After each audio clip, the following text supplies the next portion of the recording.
पहलगाम में जो कुछ हुआ वो सिर्फ एक आतंकी हमला नहीं था, बल्कि बेहद सुनियोजित और तकनीकी रूप से तैयार की गई एक साजिश थी। जम्मू कश्मीर के पहलगाम इलाके में जो हमला हुआ उसमें 28 निर्दोष लोगों की जान गई, लेकिन इससे भी खतरनाक है वो खुलासे जो अब जांच एजेंसियों की रिपोर्ट में सामने आ रहे हैं। इस हमले को अंजाम देने वाले आतंकियों ने एक खास मोबाइल ऐप का इस्तेमाल किया था। जी हां, इस ऐप का उपयोग पहलगाम के घने जंगलों से होते हुए बैसरन टूरिस्ट स्पॉट तक पहुंचने के लिए किया गया। पर्यटकों को धर्म पूछकर निशाना बनाया। खास बात यह है कि इस ऐप के बारे में जो बातें सामने आई है वो पहली बार नहीं आ रही है।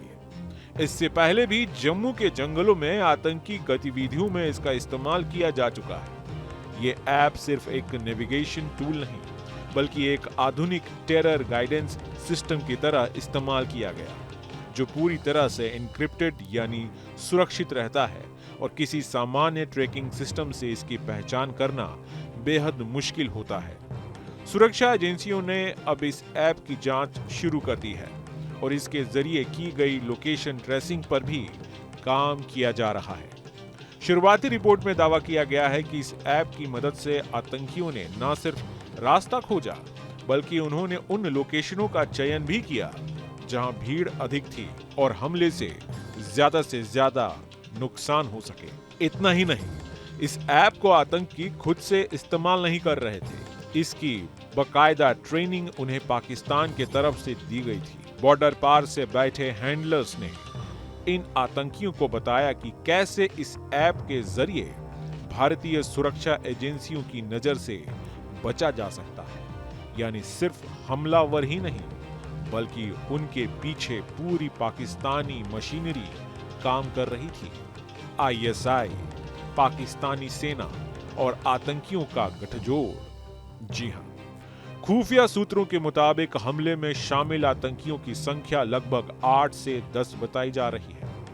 इनमें से 5 से 7 पाकिस्तानी मूल के हैं, जबकि 2 से 3 स्थानीय मददगार थे जो पुलिस की वर्दी में थे। इन स्थानीय मददगारों ने न सिर्फ पहलगाम तक इन विदेशी आतंकियों को पहुंचाया, बल्कि रास्ते में उनकी स्थानीय भाषा में बात कर बाकी दूसरे लोगों को संदेह भी नहीं होने दिया।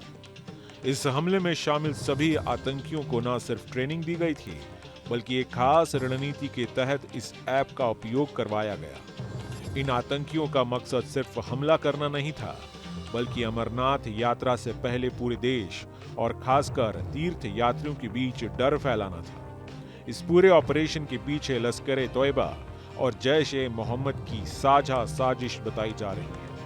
इन दोनों आतंकी संगठनों ने मिलकर छोटे छोटे हिट स्क्वाड बनाए, जिन्हें खास ट्रेनिंग दी जाती है, जंगलों में छिपने की, आधुनिक हथियारों के इस्तेमाल की और एक खास रणनीति के तहत हमला करने की। इस हमले में जी रेजिस्टेंस फ्रंट और इसके अंदर काम करने वाला फॉल्कन स्क्वाड सक्रिय भूमिका में था। फॉल्कन स्क्वाड एक नया आतंकी मॉड्यूल है जो हिट एंड रन यानी अचानक हमला करके तुरंत गायब होने की रणनीति अपनाता है। यही वो वजह है कि हमले के तुरंत बाद आतंकी जंगलों में फिर से छिपने में कामयाब रहे। अब सवाल यह है कि ऐप आखिर इतना खास क्यों है? दरअसल ट्रैकिंग, हाइकिंग और जंगलों में रास्ता खोजने के लिए इस्तेमाल किए जाने वाला ये एक ऐप है, लेकिन आतंकियों ने इसे एक हथियार के तरह इस्तेमाल किया। ये ऐप ऑफलाइन भी काम करता है, यानी मोबाइल नेटवर्क न होने पर भी इसका इस्तेमाल किया जा सकता है। इसमें टोपोग्राफिकल मैप्स होते हैं, जिनसे किसी भी इलाके की ऊंचाई, गहराई, रास्ते और छिपने की जगहें आसानी से पता चलती है। यही वह वजह है कि सुरक्षा एजेंसियों को इस ऐप की ट्रैकिंग करने में समय लग रहा है। जांच एजेंसियों को शक है कि ये ऐप पाकिस्तान में ही आतंकियों के लिए कस्टमाइज किया गया है। पाकिस्तानी सेना और आईएसआई ने इसका एक ऐसा वर्जन तैयार किया जिसमें आतंकियों की मदद के लिए सारे टूल्स डाले गए। इसके बाद इस ऐप के इस्तेमाल की बकायदा ट्रेनिंग दी गई। कैसे इसे इस्तेमाल करना है, कहां छिपना है, किस जगह हमला करना है, सब कुछ। यहाँ तक कि आतंकियों के पास सैटेलाइट इमेज से अपडेटेड मैप्स भी थे।